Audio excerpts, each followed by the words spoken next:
Good morning or afternoon, and welcome to Timer Tip Tuesday. We'll give another moment or two for people to join in, but as we begin here, a couple housekeeping notes. As always, we have people on the back end fielding your questions. We have Matt Avery and James Harris today. So if you're new to GoToMeeting, on the little sidebar, there is a place for you to ask your questions. So please do so throughout. If we need to interject and clarify stuff, we will. There will also be some time at the end for questions and answers.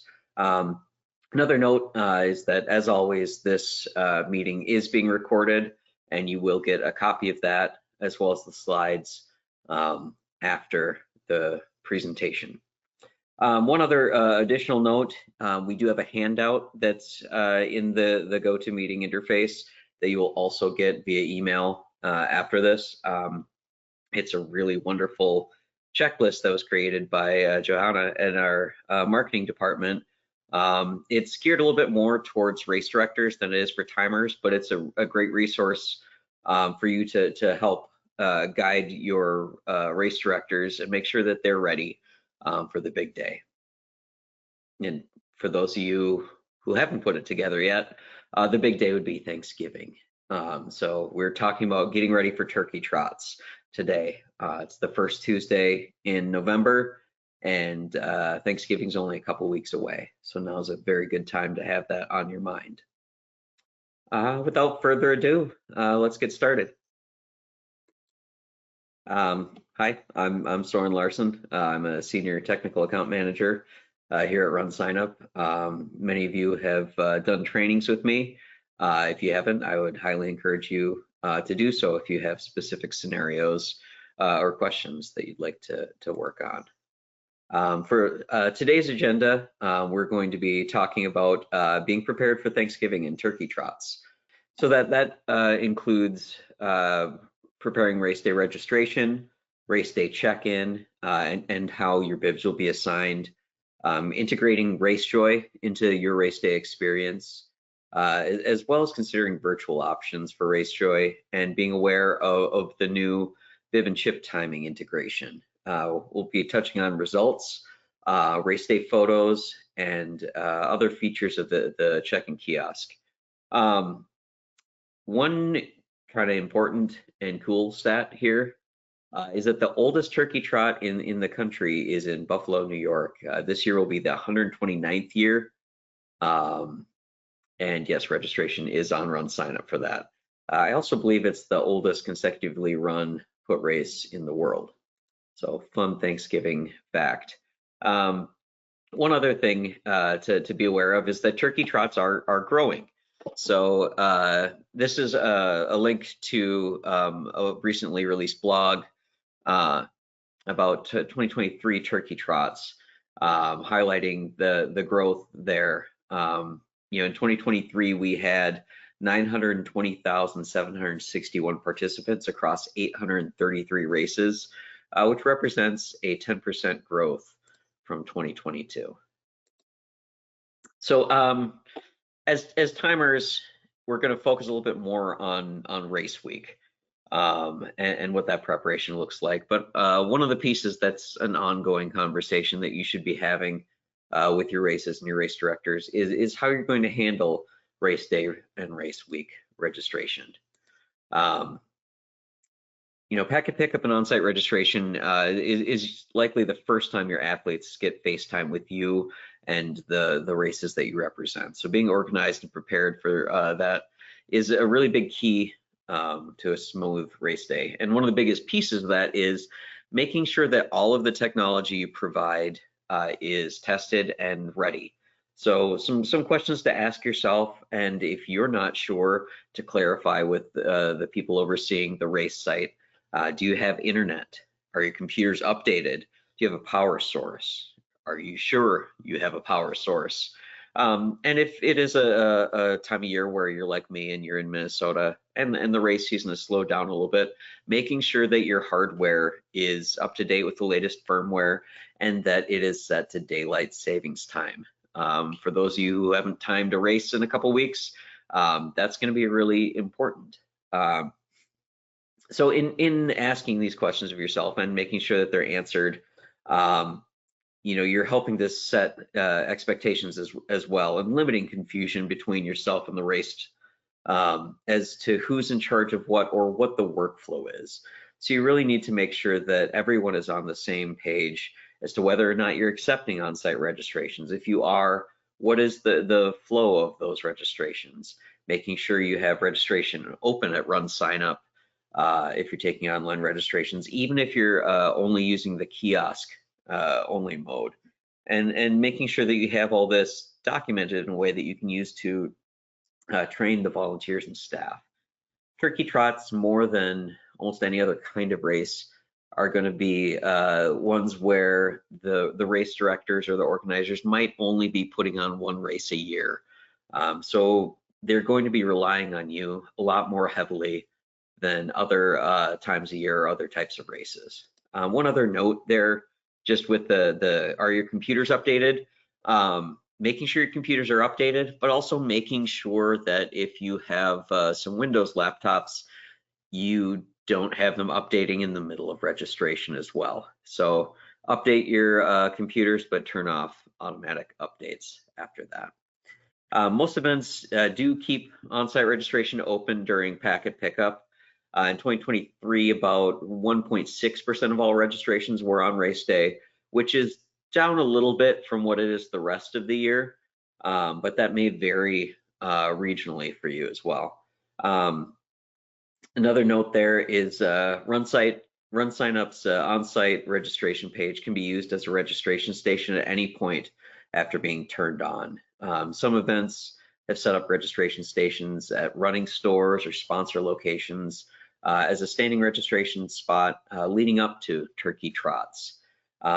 It's just a great practice and probably one that should be used almost all the time to have multiple types of on-site registration ready. And that means having QR codes posted around the venue, having on-site kiosks ready, and being prepared for people to register and pay with cash and check. Because this is also an audience for the turkey trots that maybe only run one race a year. So they might not be as used to a cashless flow that other races have adopted. And again, just, you can drive this registration to be closer to less massive walk-up by having regularly promoted price increase intervals so that athletes are pushed to register early. That really does help with knowing how many extra bibs to have prepped, how much volunteers need to be dedicated to different tasks, and just what the count should be for giveaways. So for on-site registration, one thing that's really important to know, especially when you're talking about posting QR codes all over, if you're not sure how to generate a QR code, those are generated for you on RunSignup. So if you go to promotion and then links, we generate QR codes for you that you can then copy and put around the venue. So this is the on-site registration setup. So if you are setting this up, keep in mind that you do want to set up a password for that. Your hint should generally be the same as your on-site registration password. No one's going to see that hint unless they're logged into the back end of that race on RunSignup. Which brings me to another really important point that's going to get hammered home a couple times here. Do not make that password the same as your RunSignup password. Same goes for cash. Having a password for cash payments, make sure that it's one that you're easily communicating to your volunteers and staff on site, and that's easy to remember, but has enough variation that's just not guessable. So for on-site registration, some best practices there. Turn on on-site registration well in advance and test it out.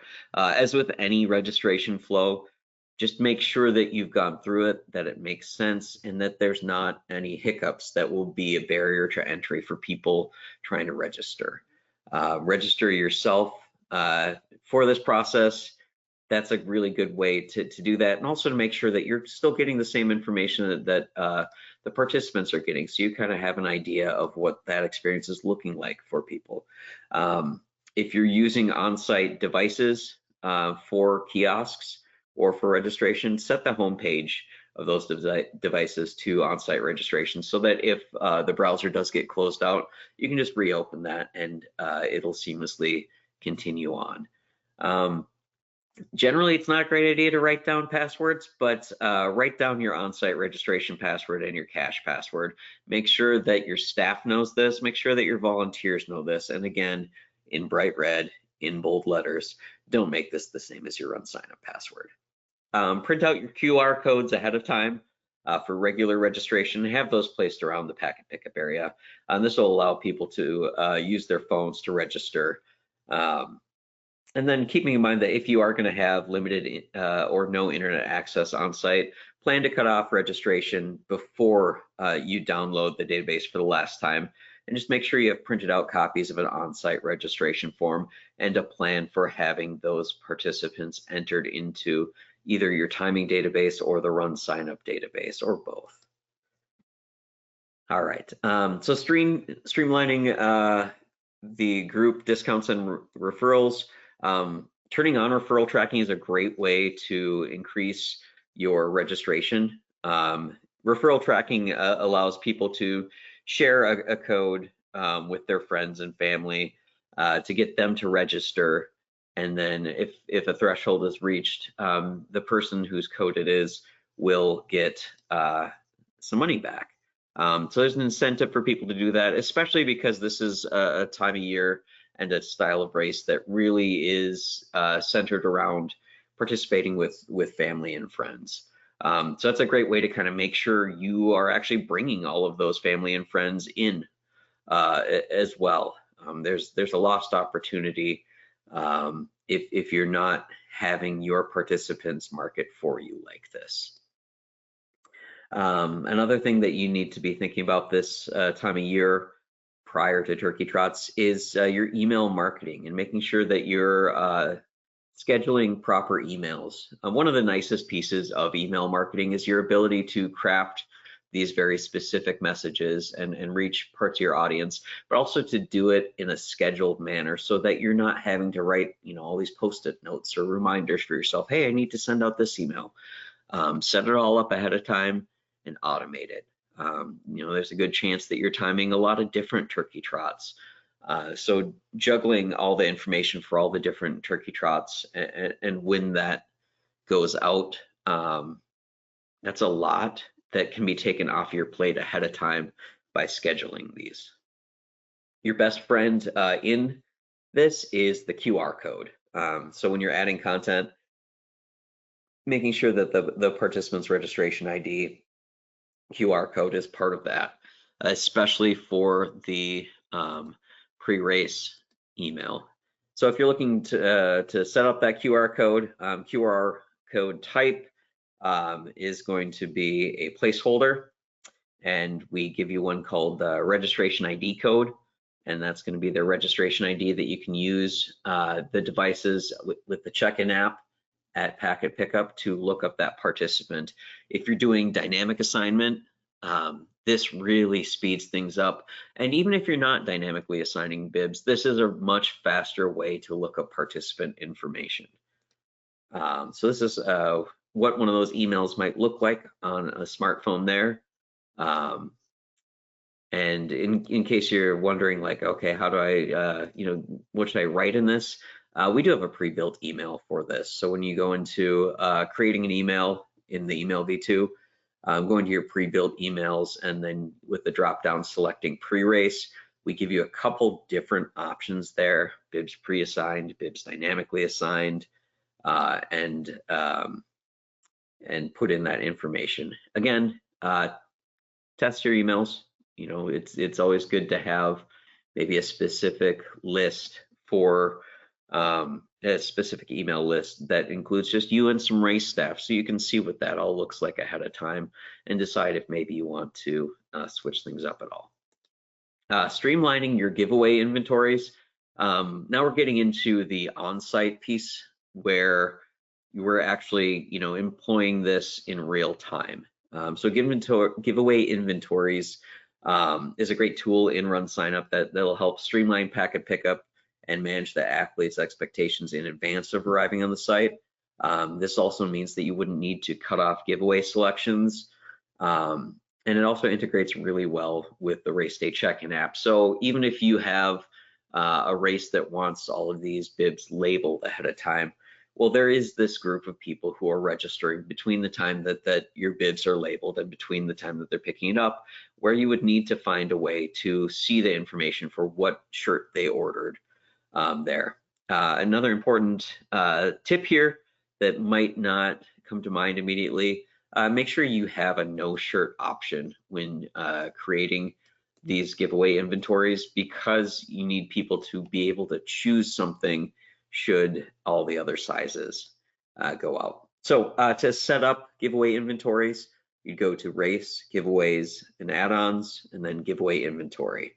Another reminder here on the slide to have a no shirt option for all events. But the giveaway inventory provides a live breakdown of how many and of what sizes you do have available. Keep in mind that changes made in the check-in app will override the inventory amount. So do make sure that you're providing appropriate safeguards on who can access what on the check-in app, but also just being clear on what that process looks like for some of your leads. We've been talking a lot about the check-in app. I think it is the best friend of turkey trots. It expedites the check-in process for participants and for volunteers. It's providing you the ability to work with a single database that is kind of like a living, breathing database that as a timer means you're not having this delay in getting the information for what bibs are assigned for what people, for which people have walked up and registered, that's all in one spot. The other great thing about the check-in app is that it easily processes these changes. If you have a 5K, 10K, it gives you this ability to switch the participant's event in a way that is reflected in the database overall. It also is a great way post-race to check in with your organizers and share that web check, the data for check-in times and check-in volume, and say, hey, I think maybe we need 1 or 2 more volunteers next year, or maybe we don't need to have packet pickup open for 10 hours. Maybe we can do an 8-hour shift. And that really kind of solidifies with these organizers that you, the timer, are their technology expert, and that you are helping them grow. A couple interesting stats. 2023 Thanksgiving weekend, over 530,000 check-ins. So this was used across all event types and sizes throughout the US. Just a reminder, it is free and it's available on all Apple and Android phones and tablets. One note with that, if you happen to have a situation where you have a lot of computers that are being deployed and not Apple or Android tablets, you can use the web check-in function. If you're not familiar with the check-in app or web check-in, we just did a Timer Tip Tuesday last week about some of these options. There's a lot of information that you can go back and look at just to make sure you're comfortable. If you're not already, getting certified on the check-in app would be a great way to learn some of these pieces. With the check-in app, if you've seen any of the webinars for the check-in app, you've heard this at least a dozen times, but just once more, the most important thing for setting up the check-in app and for enabling it is that you need to have a password for your race to show up in the check-in app. So make sure you set that up. Same as the other passwords that we discussed earlier, make sure that you have a hint that allows you to remember it. Oftentimes that can just be the same password because the only place to access this is on the back end of RunSignup. But another reminder not to set it as your RunSignup password. All right, some key settings. For this, the check-in app, make sure you enable that a bib is required if it's a timed event. You may not want that if you have a turkey trot where all the kids have a bib that says 2024. That's fine, but for the timed pieces, require the bib. Auto show camera on bib assignment is a great way to work with QR codes for dynamic assignment. Making sure you're showing the giveaway size in there. Allowing uncheck-ins is useful. You may want to have in your planning preparing a workflow with your organizers for who is going to be the trouble table, who is going to be managing anyone who needs their event changed or their shirt size changed, or something like that, and having a plan for that so that that person still gets really good customer service, but they're also pulled out of the general check-in flow so that the lines keep moving for everyone. I think that's a really important part of packet pickup planning, is planning for changes, updates, or management of participants who need something adjusted in their registration. It's all about giving the best experience for everyone, but also making sure the data is good. So that's a really good way to make sure people don't get flustered or do something that they're unsure of, is having someone that's an escalation point for people who need those changes. You should also prevent duplicate bibs, especially in the timing scenario. And you can also go a step further and set up bib validation. Bib validation is turned on in the check-in app, but is set up on the RunSignup platform. And that's where you define what bib ranges are allowed for different events. Some additional settings you might want to consider: waivers and event transfers. That's going to be dependent on what your event looks like and with your individual race directors, but you need to have those conversations now because race week, people are going to be pretty overwhelmed with planning their Thanksgiving dinner in addition to planning their Thanksgiving race. Some nice new features in the check-in app this year that will really help events like turkey trots: the ability to check in multiple people. So in your preset, you should select related registrations, same transaction, and same team if applicable. This will bring up everybody else who fits that criteria, whether it's same team or same transaction, in the check-in flow, as you can see on that second cell phone there. And then you can see on the right-hand side that you can check in 2 participants at once. Also a reminder, if you're doing dynamic assignment, to write the names on the back of the bib for the person that you're handing them out to. If I'm going to go do a turkey trot and I picked up 4 or 5 bibs for my family, and I don't have the names on the back, there's not a real solid guarantee we're all going to wear the bib that we were assigned at check-in. That's going to happen more on Thanksgiving than pretty much any other time of year. So anything you can do to mitigate that, both yourself and in your training of volunteers and staff, is going to go a long ways to having a more accurate and lower stress turkey trot. Another really good update and tool for turkey trots is RaceJoy. It's a natural fit for turkey trots. It's something where maybe some of the family or the friend group are at home preparing Thanksgiving, or maybe they're somewhere else in the country celebrating with another group of friends or family. RaceJoy is a great way to kind of keep everyone together and enjoying the turkey trot. So in 2023, we had 31 RaceJoy partners working it, and 7,505 GPS phone tracking, 158,000 timing alerts, and 44,000 cheers being delivered.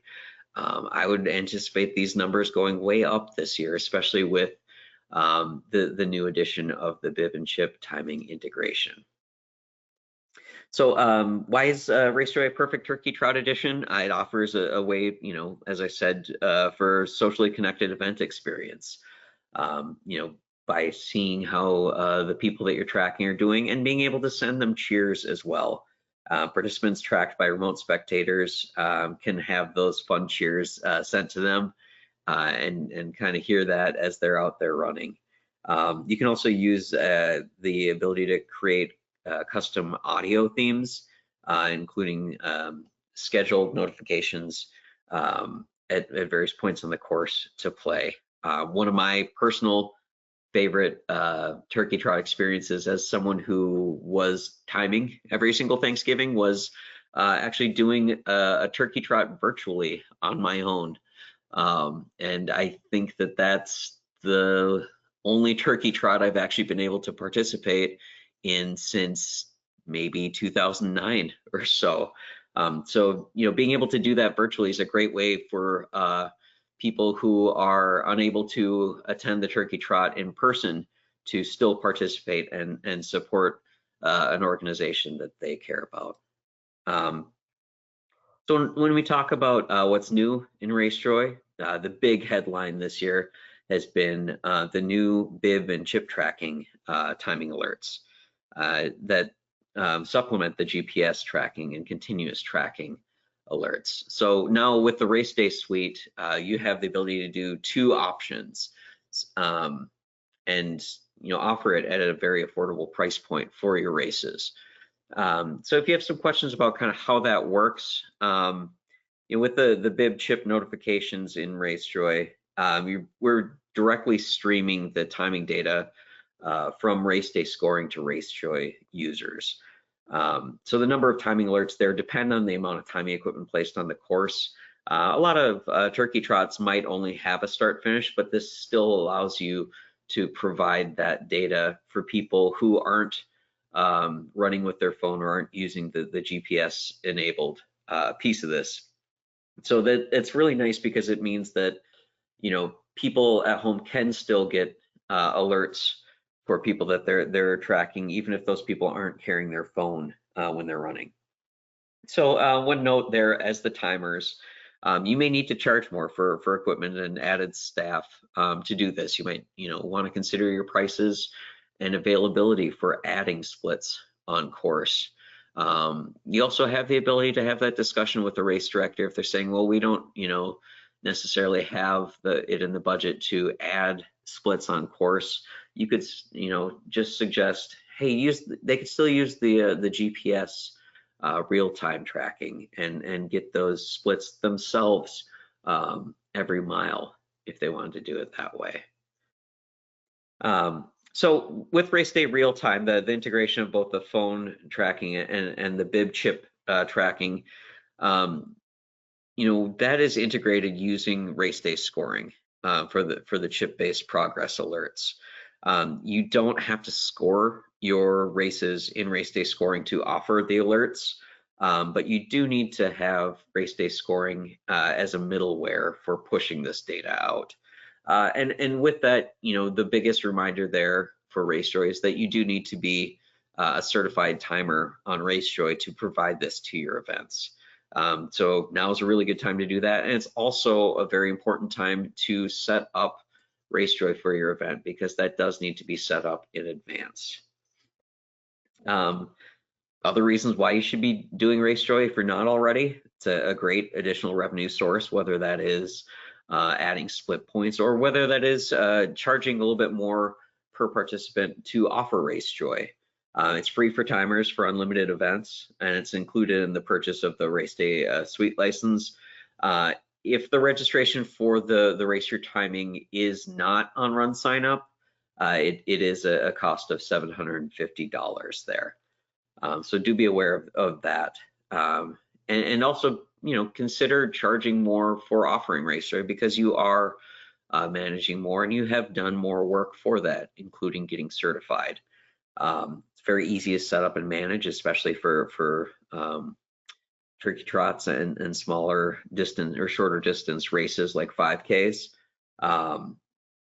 And so if you're not already certified, email info@racejoy.com to get a free certification course, which includes the training video and the quiz needed to do this. A couple additional features there. Spectators are able to give out Thanksgiving cheers. You could definitely add some, as you see there, some kind of fun holiday themed icons. You get progress updates every mile if you're using the phone tracking. You get off-course alerts if it's an in-person event, especially if you're doing something that maybe is kind of integrating a local trail system. That's a really useful way to help people navigate. The results integration is great, especially if you're doing a virtual component. You can have results submitted automatically from RaceJoy to the virtual results submission there. In-person results are also displayed in the app, and if you're looking to up the experience for organizers, using the monitoring dashboard to kind of show the organizers where participants are, or even going a step further and saying, we're gonna put our lead bike and our sweep on RaceJoy, so we know where they're at all times. The monitoring system allows you to track individual race participants and see where they're at on the course. It allows you to see just like a very high level of where people are on the course, and also lets you see who's crossed what milestones and see if there's any alerts for people going off there. This is also, another fun place to kind of see, maybe someone who's in the race and want to send them a cheer. You can definitely keep an eye on things in that manner. So the monitoring system, the operations monitoring provides both chip and GPS data, and it also allows for really easily determined leader ETA. So this is a really good way. If you had that lead bike on there, you'd have an idea of kind of what their ETA is. You'd also have a really good way to share with medical and public safety folks kind of what stuff looks like in real time. Okay. So we've kind of got the leading up to the race. We've got the race going. People are out on the course. Well, what's the next piece? That would be results. So results can be pushed up live to RunSignup. One thing that you should be considering if we're doing that is setting up text and email notifications for both the athlete and for friends and family to be able to track those. And this, depending when you're watching it, is a really good time to set that up and maybe encourage people to track folks that they are interested in following. This is another thing kind of similar to when we were talking about making sure packet pickup has as many different ways for people to register as possible. Having as many different ways to see results as possible, whether that's text, email, RaceJoy, or just the link to the results as well. Some perks of results on RunSignup. Being able to go into an individual result page and get more detailed information, the ability to share that with other people, being able to have participants tagged photos come into their results page, being able to set up custom finisher certificates. These are all great experiential adds and improvements for the participant. They're also great opportunities for organizers to maybe sell some sponsorship space or to kind of see the value of some of these options that you're giving them. And for photos, people love photos. It's especially if it's the one race a year that they're running with the Turkey Trot. It also creates this very organic word of mouth growth for your race, and it's an effective marketing tool. People will share their photos, especially if those photos are shared with them, the participants, quickly. And part of that would be, the automatic tagging that we do with the photos on that platform that brings them into the participants' results pages. Great practice to do if you have the bandwidth is to have photographers uploading photos during the race. Maybe you have one person taking photos, but another person who's swapping out their SD card and uploading those during the race, so people can finish and have their picture, before they even get their medal or their pie. And when they open up that results page, they see their tagged photos. That's what they're going to share with their friends and family. And that also helps turn spectators into future participants. So I really like the title of this slide, Make Race Day Last Forever. If it's someone who maybe doesn't hang their medals up, they just toss them in a drawer somewhere, they are going to use that, keep that photo somewhere and probably save that. So it helps bring participants back to your race website after the event. It provides a reminder of the fun that they had that day. People can print them, and you can put watermarks on them so that when all of these things are happening, your race's logo or your title sponsor's logo is a part of that memory and experience. These photos are downloadable and easy to share.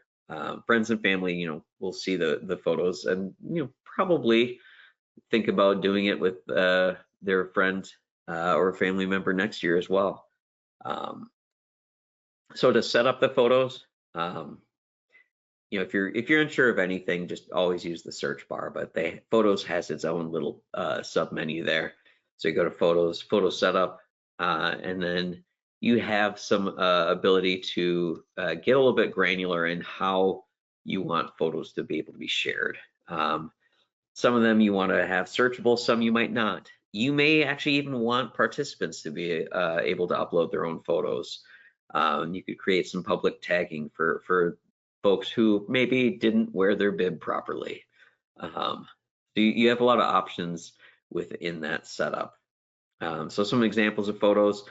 This is a really cool example of going back to the RaceJoy virtual experience, having the ability to upload your own photos as a participant. You'd be able to go participate virtually, but also share that experience with people, even though you are virtual and don't have dedicated photographers on site. As you can see in these examples, the photos are great. They're fun. Hi, Bob. That's him with the time machine down on the bottom. But also that sponsor logo is very prominent in those. So they're very fun photos, but you're associating a sponsor with everything. So jumping back to the check-in app, there's more than just checking in participants, looking up shirt sizes and doing dynamic registration that can be done within the check-in app. One of those functions would be flipping all of your check-in kiosks over to be results kiosks after the race. Keep in mind that to do this, you do need to be using the RunSignup result platform, because that's where this is pulling from. But as Thanksgiving is a day where people are bringing more technology out to these races, computers, tablets, using all of pretty much everything you have goes out on Thanksgiving Day. This is a great way to turn post-race into an experiential opportunity as well. Instead of just putting the tablets away as soon as the race is over, flip them over to be a results kiosk. It is Thanksgiving, so people might not necessarily stick around as much, but it is still a nice touch point and a nice opportunity. You can also, now this is just a scroll through of it, but you can also, if you are prepared for things, use QR codes to see results.